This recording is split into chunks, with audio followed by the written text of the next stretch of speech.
Alors, mesdames et messieurs, bonjour et bienvenue à ce midi webinaire. Aujourd'hui, on vous présente le pèlerinage à Assise, Lanciano, San Giovanni Rotondo et Rome. Donc, un magnifique pèlerinage en Italie à l'occasion notamment du jubilé de Saint François. On a avec nous vos deux accompagnateurs spirituels, donc le père Emmanuel Zétino et le père Jean-Chrysostome Zolochi. Bonjour, Bonjour tout le monde. Bonjour, bonjour à vous. vous allez bien? Très bien, Anne. Merveilleux. Alors, on va vous parler donc aujourd'hui de ce magnifique pèlerinage. Je vais vous partager un diaporama qu'on vous a préparé qui vous présente en images ces lieux qui sont vraiment magnifiques. Alors, le pèlerinage va avoir lieu du 30 août au 7 septembre 2026, donc 9 jours au total, avec donc l'abbé Jean-Chrysostome Zolochi et l'abbé Emmanuel Zétino. Alors, l'abbé Jean-Chrysostome Zolochi, c'est le premier prêtre africain ordonné pour le diocèse de Montréal. Il a fondé et dirige la mission Notre-Dame d'Afrique, les professeurs de Bible au Grand Séminaire de Montréal, collaborateur en pastoral biblique. Il a cofondé le Carrefour Foi et Spiritualité pour la maturation de la foi des adultes. Il a aussi cofondé la Fondation Sève de Vie, dédiée à l'amélioration des conditions de vie des Congolais, ainsi qu'un centre éducatif pour le développement des enfants. Il est actif dans divers médias et à interbible.org. L'abbé Emmanuel Zétino, il est né à Montréal d'une famille guatémaltèque. Il a fait toute sa formation à Montréal et est ordonné prêtre diocésain le 17 mai 2019. Son expérience auprès des communautés francophones, anglophones, latino-américaines et italiennes dans le diocèse font de lui un prêtre très proche de la réalité multiculturelle de l'Église de Montréal. Après 3 ans comme vicaire à la basilique cathédrale Marie-Reine du Monde de Montréal, il est depuis septembre 2022 curé de la paroisse Sainte-Marguerite-Bourgeois à Île-des-Sœurs. Voilà, donc le merveilleux pèlerinage qu'on vous propose va vous permettre de découvrir l'Italie sacrée en suivant les pas de Saint François d'Assise et de Padre Pio à San Giovanni Rotondo jusqu'au cœur de Rome et du Vatican. Inspirez-vous de leur message de foi, de paix et d'amour de la création et laissez-vous toucher par une expérience humaine et spirituelle intense. Donc, ce voyage associé est en collaboration avec la Basilique cathédrale Marie-Reine du Monde de Montréal. Voilà, donc on va vous présenter l'itinéraire. Peut-être avant d'y aller jour par jour, je vous inviterai l'abbé Manuel et ou l'abbé Jean-Chrysostome peut-être à nous dire qu'est-ce qui vous a motivé, hein, c'était votre initiative, qu'est-ce qui vous a motivé à organiser ce beau pèlerinage, puis après ça, on pourra embarquer dans l'itinéraire jour par jour. Je vais laisser à Oui. l'abbé Emmanuel commencer. Je pourrai compléter. Génial, pas de souci. Alors, on a eu la chance durant l'année 2025 de faire un pèlerinage également jubilaire avec la cathédrale Marie-Reine du Monde. Donc, on a travaillé en collaboration avec l'abbé Zolochi, en plus de travailler ensemble là, au Conseil presbytéral, également à l'œuvre des vocations de Montréal. Donc, on a déjà là, cette chimie-là d'équipe. Donc, Et c'est au la conseil des possibilité. consulteurs Au aussi. Conseil des consultants également. Donc, c'est ça. Donc, à divers niveaux, on a déjà là, cette chimie de travail ensemble. Alors, pour nous, cette année, avec le jubilé de Saint-François d'Assise, c'était important de participer de la même façon. Donc, on a regardé quelque chose d'un peu différent pour aller chercher également la spiritualité de Padre Pio qui fait partie là, de la spiritualité des Capucins, donc reliée à Saint-François d'Assise également, et en marquant l'itinéraire, on a vu la possibilité également de passer par l'Anciano pour un des miracles eucharistiques et ainsi maximiser dans le fond là, ce temps à Assise. Personnellement, dans la paroisse, tout le temps du carême, on a médité la vie de Saint François d'Assise également. Donc, chaque dimanche du carême, on regardait en lien avec l'Évangile un aspect, soit des messages, des prières ou de la vie de Saint François d'Assise. Donc, on s'est vraiment imprégné là, de tout ça. Puis, c'est pour ça qu'on a voulu aller à Assise, mais également dans les lieux où lui-même se retirait pour méditer, pour prier, où sûrement il a écrit nombreuses de ses prières pour pouvoir là, que nous puissions participer à cette méditation et à cette beauté et tout ce qu'il a mené à sa relation avec Dieu en intensité. Mhm, magnifique. Je dois dire que en ce qui me concerne, hein, évidemment, je valide tout ce, je confirme tout ce que l'abbé Emmanuel a dit. Je dois aussi ajouter que nous avons déjà fait ensemble un séjour à Assise et qu'on a beaucoup aimé, vraiment Mhm. beaucoup aimé. On avait passé un bon moment à Assise et c'était très agréable.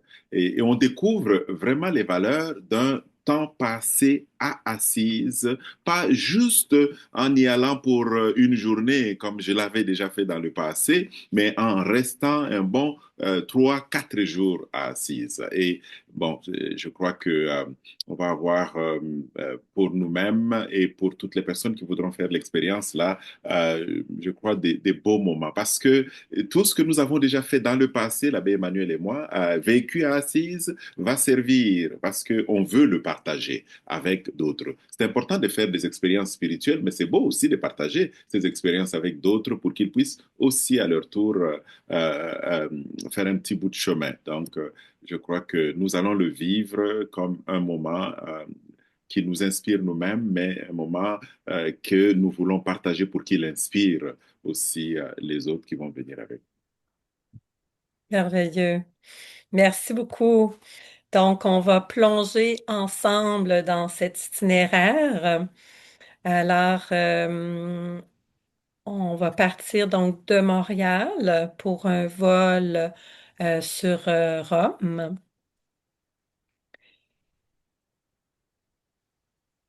Voilà.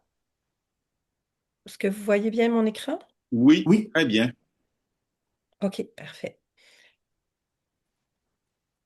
Donc, est-ce que je peux vous laisser Oui, on va présenter alterner l'itinéraire? OK, avec Emmanuel. Donc, parfait. le premier jour, c'est vraiment le jour 1 et 2, c'est le départ de Montréal. On arrive à Montréal, plutôt à Rome, bien sûr. Et il est clair que de Rome, directement, on s'en va à Assise et prendre place dans notre lieu d'hébergement à Assise. et ce qui est beau, c'est qu'en restant à Assise, bien justement, même si on arrive là dans l'après-midi, on va pouvoir là quand même en soirée explorer là les rues d'Assise et tout ça. C'est vraiment un beau petit village qui est imprégné par la spiritualité franciscaine. Disons que le centre-ville est entouré de Sainte-Claire et de Saint-François. Donc c'est vraiment là, d'un côté on a la basilique Sainte-Claire, de l'autre côté on a la basilique de Saint-François, et au milieu on a aussi là l'église où Saint Carlo Acutis est. Donc, c'est vraiment là, une ville qui est imprégnée de sainteté et qui nous permet là, vraiment, juste en marchant dans les rues déjà, de sentir là, cette vie de sainteté. Et peut-être dire que ici à Montréal, de ce temps-ci, on voit beaucoup circuler l'icône, plutôt les reliques de Saint Carlo Acutis. C'est Ouais. lors d'une de nos expériences, de nos séjours à Assise que nous avons obtenu cette relique-là, l'abbé Emmanuel et moi, et maintenant elle fait le tour ici à Montréal, hein, c'est ça. Donc, nous aurons la chance d'aller nous recueillir directement sur la tombe de Saint Carlo Acutis aussi. Hmm. Exactement. Fait que pour le jour 3, dans le fond, dès le matin, on va commencer par la visite guidée d'Assise. Donc, c'est certain qu'il y a la basilique de Saint-François. Ce qui est beau, c'est de voir dans cette basilique même comment il y a où est-ce on prie à sa tombe vraiment au sous-sol. Et après ça, il y a la basilique qui est dédiée avec des peintures magnifiques.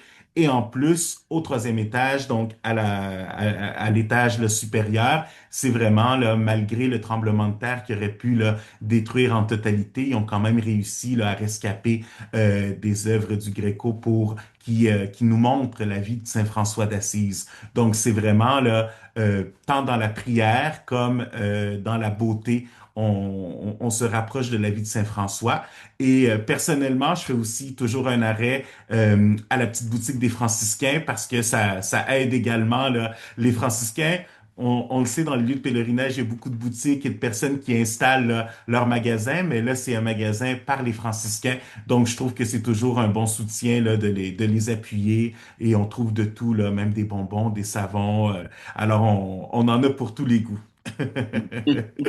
Et après ça, donc, on va continuer la visite donc dans Assise. Puis vers la fin de l'après-midi, on va voir la célébration privée à la basilique Sainte-Marie des Anges qui habite la portioncule. Donc, c'est vraiment là, un peu retiré du centre-ville là, d'Assise, mais pas trop loin.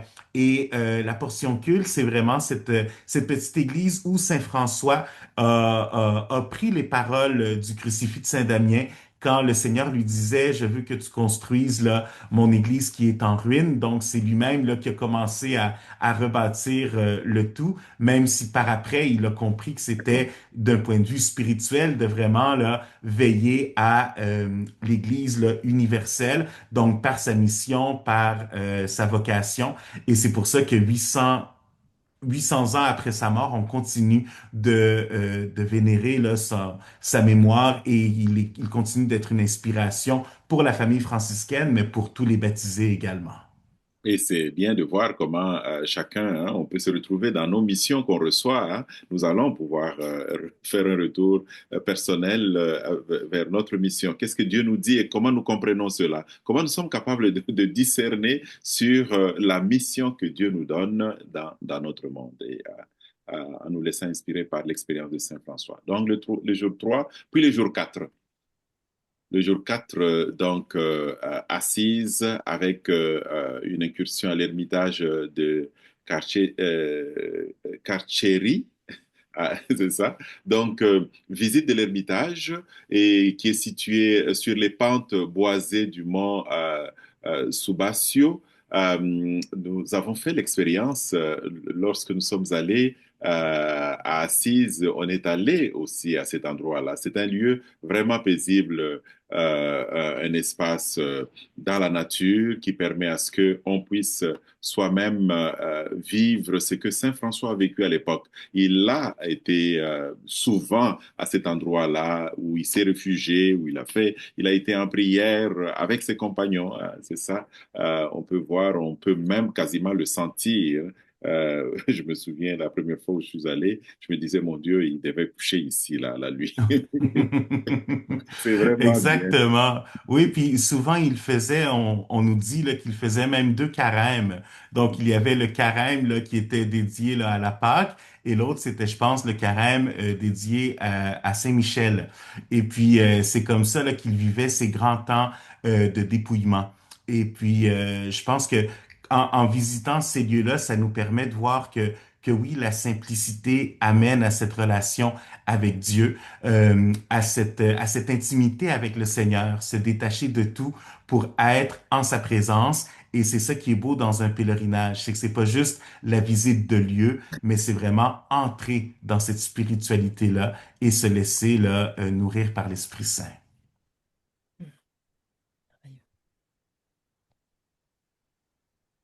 Alors on peut, ouais. Oui, exact. Oui. Alors, pour le jour 5, donc, d'Assise, on va partir vers le sud de l'Italie avec un arrêt à Lanciano, qui est un des lieux des plus anciens miracles eucharistiques reconnus par l'Église. Ce que je trouve intéressant avec cette réalité-là, c'est que ça nous rejoint également Carlo Acutis qui a veillé à présenter les différents miracles eucharistiques. Alors, c'est vraiment là une continuité. Le pèlerinage, on ne fait rien là, séparément ou de façon isolée, mais vraiment tout un lien ensemble. Et ce qui est beau à Lanciano, c'est que oui, c'est vraiment un prêtre qui avait à un certain moment dans son ministère douté de la présence réelle dans l'Eucharistie. Et puis finalement, bien l'hostie, le pain et le vin se sont transformés et les experts après ça ont fait des examens sur l'hostie, sur le vin et ils ont reconnu que c'était un tissu humain et que c'était du sang de type AB. Donc, c'est vraiment en lien là, avec tous les miracles eucharistiques également qu'il y a.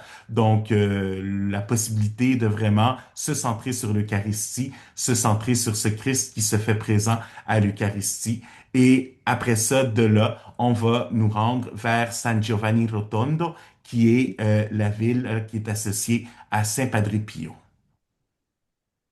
Ok. Alors, donc, à San Giovanni Rotondo, on va vraiment visiter les lieux. Et c'est vrai, passer le temps à aller même à l'église Santa Maria del Grazie et le sanctuaire moderne qui abrite aujourd'hui encore le tombeau de Saint, de Padre Pio, je veux dire, c'est ça. Alors, donc, il est prévu aussi qu'on fasse une excursion au sanctuaire Monte San Angelo. Euh, voilà, donc ça va être un moment pour nous. On va passer la nuit là-bas, donc on aura vraiment la chance à la fois de faire une visite en équipe, en groupe, et aussi de passer, peut-être si on le veut, un moment personnel pour faire le tour, vivre un moment d'intimité, un moment de prière personnelle aussi, là, dans les lieux. Et, et ce qui est intéressant avec la vie de Padre Pio, parce que la première fois que je suis allé, j'accompagnais là, un groupe comme séminariste. Donc, c'était le curé qui était supposé y aller. Et finalement, pour une question là, de visa et tout ça, il n'y avait pas pu. Donc, j'avais accompagné un groupe comme séminariste. Et je ne connaissais pas beaucoup sur la vie de Padre Pio, mais ça m'a motivé là, en allant là-bas à me préparer et à vraiment faire mes recherches sur la vie de Padre Pio. Et c'est fou de voir comment est-ce que son exemple de vie, son exemple de persévérance et d'obéissance est vraiment un exemple de sainteté. Parce qu'il avait justement dans sa vie cette force pour lutter là, contre le mal, malgré les différentes tentations qu'il avait. Et à cause de ça, bien, les gens allaient vers lui. Il passait Mm. beaucoup de temps également au confessionnal. Donc, les personnes allaient et voulaient se confesser avec Padre Pio. Mais à cause de la jalousie là, d'autres prêtres, c'est ce qui a été difficile. Donc, ils l'ont un peu écarté ou ils lui donnaient là, les messes les moins populaires, donc soit en matinée ou soit plus tard le soir. Mais lui, il est resté fidèle et il a continué son ministère. Et encore aujourd'hui, quand on se rend directement au tombeau de Padre Pio, bien, on le voit comme s'il était endormi.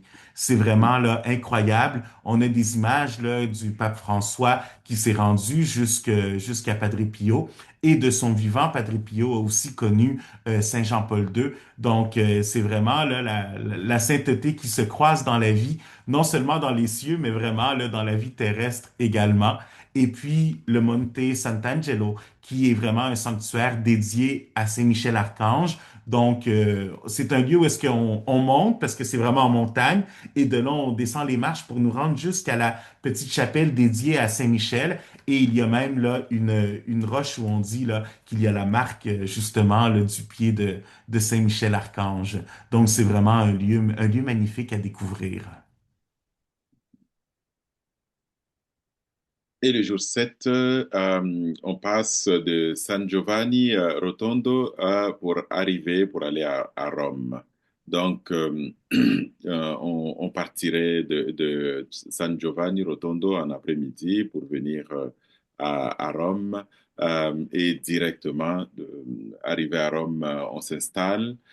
Déjà là, en arrivant, c'est sûr qu'il y aurait moyen de faire des petits tours. J'ai parlé cette semaine à quelqu'un qui a appelé pour s'informer. Je comprenais par ses questions et je ne sais pas si elle est en ligne là, alors je lui parle et en même temps, je lui permets sans doute de poser d'autres questions, hein, si on veut, et aussi peut-être à Emmanuel de renchérir là-dessus. La personne voulait savoir si à Rome, on irait à la place Saint-Pierre, et j'avais l'impression que tout le pèlerinage pour lui, pour cette personne, c'était Rome. C'est ça, là. Donc, d'arriver à Rome.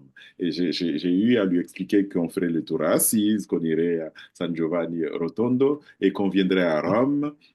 Mais elle voulait savoir encore davantage sur Rome. Alors, donc, soyez-en sûrs. Dès qu'on arrive l'après-midi là à Rome, on peut déjà faire un petit tour. Je comprends qu'une personne qui arrive à Rome pour la première fois et qui en a toujours entendu parler veuille voir un maximum possible de choses. Donc, on se donnera cette chance-là là, de faire une première visite. On ne sera pas très loin, en fait, de la place Saint-Pierre. Donc, on pourra déjà faire un premier tour à la place Saint-Pierre le soir même. On peut s'organiser en petits groupes pour y aller. Ceux qui ne veulent pas y aller, c'est pas grave, mais ceux qui tiennent vraiment à y aller, on va faire le tour ensemble. On sera disponible pour cela. Et le lendemain, donc, le lendemain, peut-être compléter ici déjà, Emmanuel, avant qu'on aille au lendemain. Est-ce qu'il y a quelque chose à Oui, dire? bien, c'est la beauté également de Rome le soir. Quand le soleil se couche et tout ça, de voir là, le Vatican illuminé. Parfois, on peut même voir là, maintenant que le pape Léon habite dans les appartements pontificaux. On peut voir là, la lumière qui est allumée, de dire, bien, le Saint-Père continue de travailler ou continue d'être à son bureau. Alors c'est cette réalité-là. Rome, on dit que c'est la cité éternelle, non parce qu'elle habite seulement dans le passé ou qu'elle est porteuse d'une histoire, mais vraiment parce que dans l'actualité, elle continue d'être aussi impressionnante. Alors, c'est ça qui est beau de voir ce contraste-là. Et puis, bien, c'est aussi un peu plus frais, alors c'est plus facile aussi à visiter que la chaleur du jour, là. Oui. Alors ça aussi, ça permet de marcher encore plus dans les villes, dans les rues de Rome pour pouvoir là, apprécier le tout. Alors, les derniers jours, ben, l'avant-dernier jour, on va dire le jour 8, il est prévu à matinée de aller participer à la messe à la basilique Saint-Pierre. Bon, c'est bon pour les personnes qui avaient vraiment à cœur de rentrer dans la basilique, de faire une expérience de foi dans la basilique. On va y entrer. Et le sommet de tout, vous savez, de notre expérience chrétienne dans l'Église catholique, c'est la messe. Alors, donc, d'aller vraiment à la messe, célébré à la place Saint-Pierre, à la basilique Saint-Pierre plutôt, c'est extraordinaire. Voilà. Et je fais une petite parenthèse. Vous savez que puisque le pèlerinage est organisé un peu en collaboration avec la cathédrale Marie-Reine du Monde, il faut dire que la basilique cathédrale Marie-Reine du Monde est faite comme une réplique de la basilique Saint-Pierre à Rome. Alors, donc, c'est bon hein, d'avoir cela à l'esprit. Et peut-être avant d'aller à notre pèlerinage, venez faire un tour à la cathédrale, voyez un peu comment se présente la cathédrale et comment vous pouvez éventuellement faire le lien avec la basilique ou comparer à la basilique Saint-Pierre à Rome. On se posera bien des questions. Et à midi, il est prévu un rassemblement à la place Saint-Pierre pour la prière de l'Angélus, la fameuse prière de l'Angélus. Hein. Tout le monde qui va à Rome, quand ça coïncide avec le dimanche, ben, on va à l'Angélus, à la place Saint-Pierre, hein, ce qui est retransmis habituellement en direct partout dans le monde avec un reportage sur les propos du pape, l'adresse du pape. Alors, donc, ça sera un moment vraiment privilégié. Je laisse Emmanuel continuer. Oui, et c'est vraiment quelque chose de vivre une messe, là, que ce soit à la basilique ou à la place Saint-Pierre, de voir l'Église universelle aussi marquée, aussi présente. C'est motivant pour la foi, de voir la quantité de familles, de jeunes, d'adultes, d'aînés. C'est vraiment tout le monde est rassemblé autour du Christ vivant. Et puis, bien, on le voit avec le charisme du pape Léon également. C'est vraiment fantastique de voir comment est-ce que, malgré la quantité des gens, on réussit à vivre cette messe vraiment d'une façon très intense, parce que le pape Léon est très priant. Donc, même s'il y a là, des milliers et des milliers de personnes devant lui, il continue de guider tous les pèlerins en prière dans son Eucharistie. Alors ça, c'est vraiment quelque chose d'admirable de pouvoir écouter son homélie, de pouvoir là, voir sa réflexion avec l'Angélus. Donc, c'est vraiment là, une opportunité là, unique dans la vie là, de vivre ce moment-là.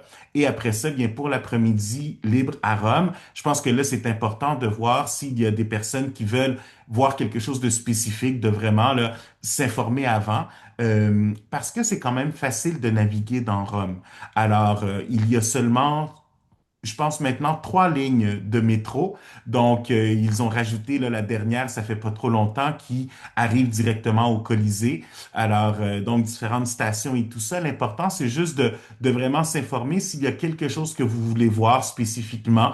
Donc, de préparer cet itinéraire-là pour le faire en après-midi. Parce que c'est vraiment notre temps libre là à Rome. Puis quand on dit un après-midi libre, c'est ça, c'est vraiment là, l'après-midi, la soirée, la nuit, dans le sens que Rome est vraiment là, active à tout moment. Donc, il y a la possibilité là, de se promener à différents moments là, durant ce temps libre. Oui, et peut-être deux petites choses concernant l'Angélus, là, c'est une petite note, là, simple, mais juste pour se préparer l'esprit.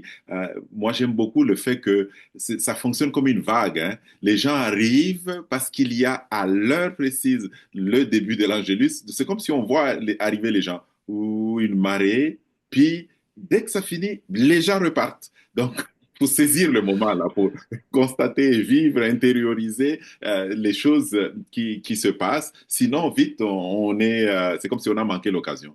Si on n'a Mhm. pas été préparé à vivre ce moment-là avec intensité, avec la diversité que cela offre, voilà, sur les lieux.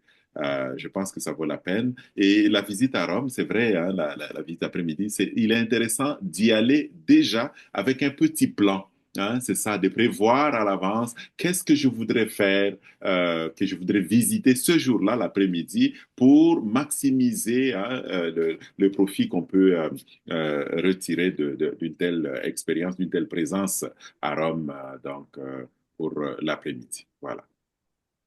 Et puis aussi, donc, pour les indulgences plénières, vu que c'est l'année du jubilé de Saint-François, donc nous allons, un peu comme le jubilé 2025, vraiment le faire tout le processus pour pouvoir recevoir les indulgences plénières quand on entre dans une église franciscaine.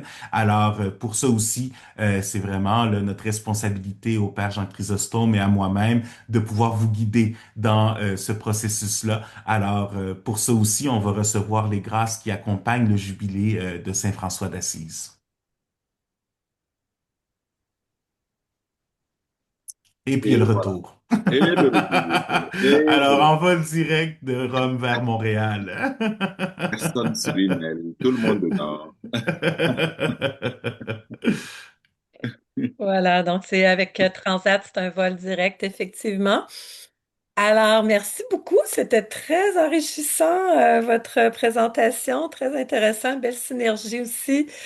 Alors, quelques informations sur le voyage au niveau plus technique, là, qu'est-ce qui est compris, combien ça coûte.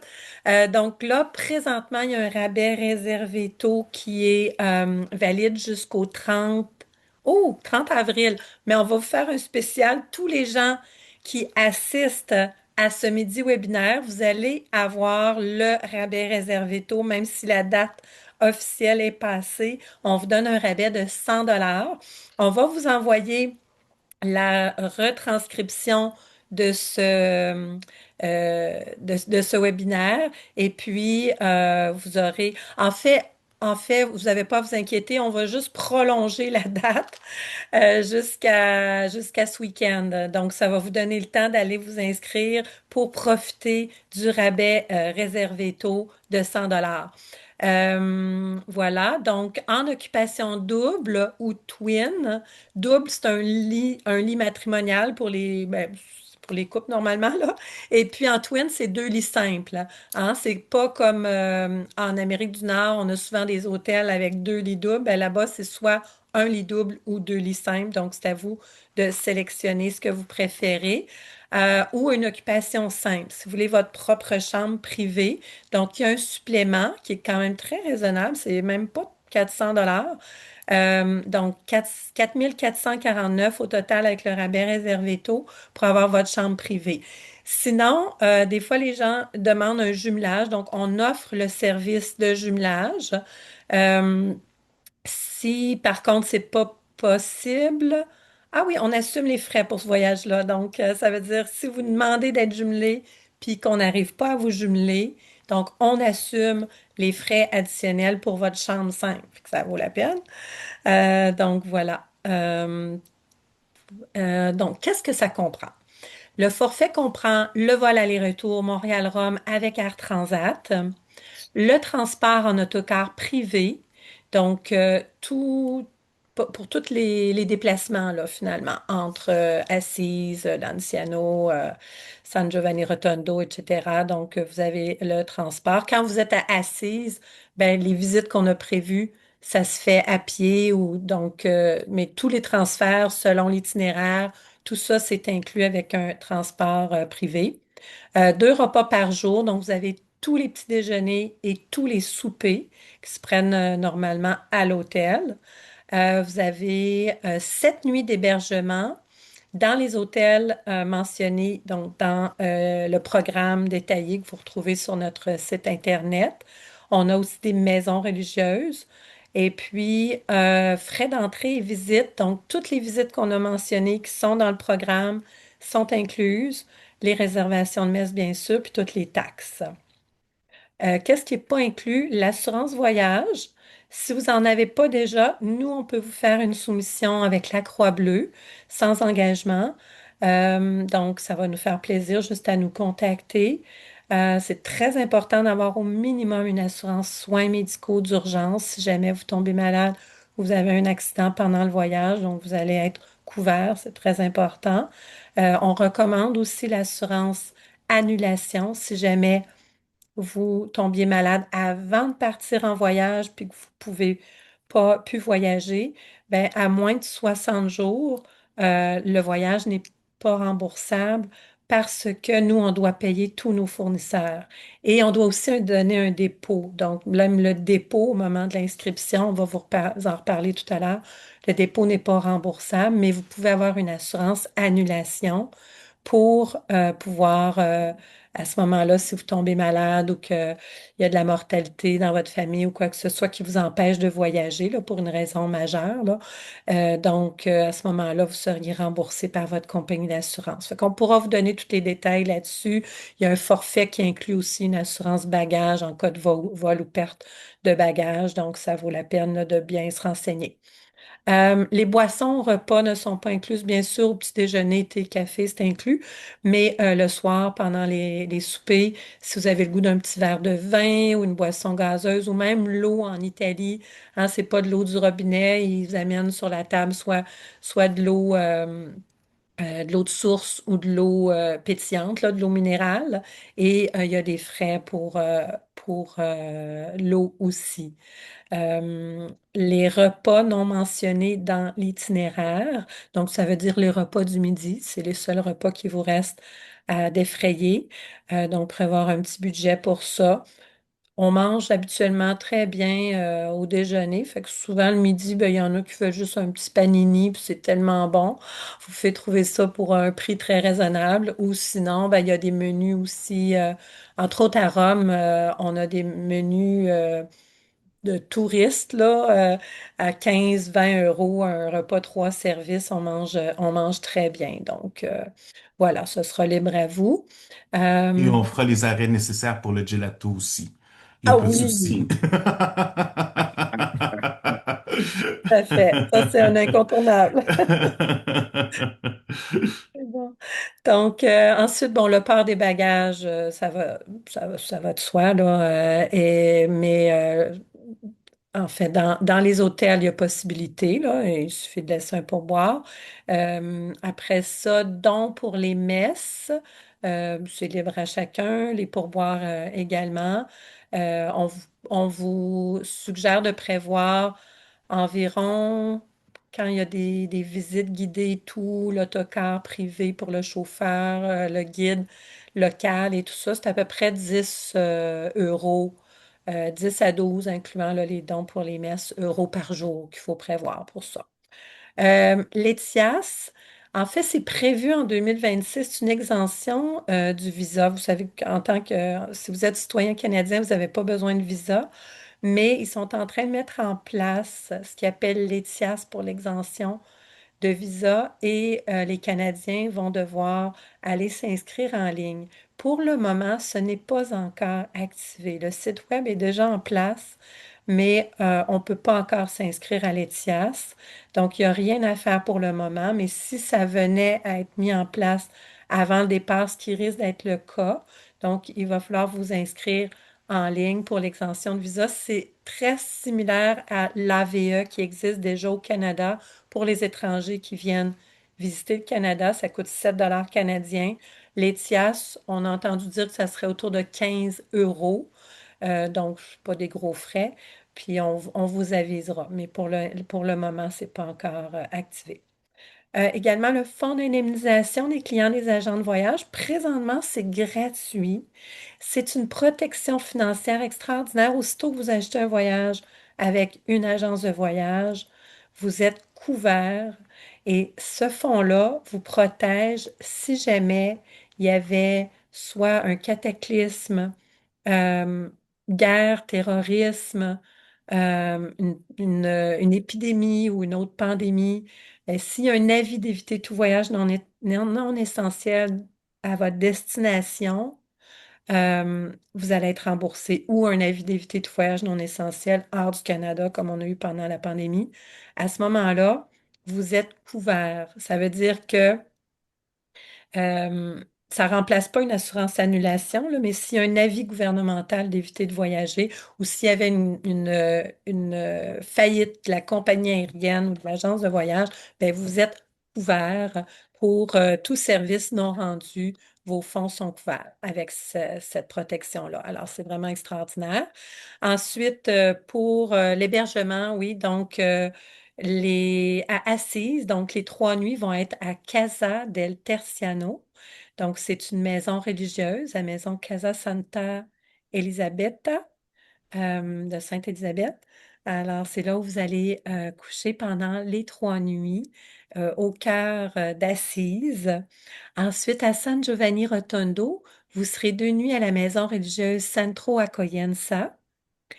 Et puis à Rome, vous allez être à l'hôtel Marc Aurelio.